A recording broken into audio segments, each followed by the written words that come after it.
420 నిన్ను చూడగానే నా టైం బాగుందనుకున్నా.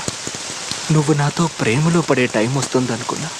నీతో పెళ్ళై డజన్ మంది పిల్లల్ని కనే టైం వస్తుందనుకున్నా. చాలా నువ్వు నన్ను గట్టిగా హత్తుకొని ఈ లోకంలో నువ్వు తప్ప నాకు ఇంకెవ్వరూ లేరని చెప్పే టైం వస్తుందనుకున్నా. చాలా ఎవరిని తిట్టాలి? ఆయన పాపం, ఆయన చేసిన తప్పే ఉంది. నన్ను తీసుకెళ్ళి బాగా డబ్బునింట్లో పడేశాడు. నేను కూడా మా నాన్నలాగా డబ్బునే ప్రేమించొచ్చుగా. నిన్నే ఎందుకు ప్రేమించాలి? సరే, ప్రేమించాను. ఏమైంది? నిన్ను చూడగానే డమాల్లో బురదగుంటలో పడ్డా. అంటే ఒరే సన్నాసి, ప్రేమనే గోతులో పడ్డావు, జాగ్రత్తరా అన్నాడు దేవుడు. వినాలిగా, వినలా.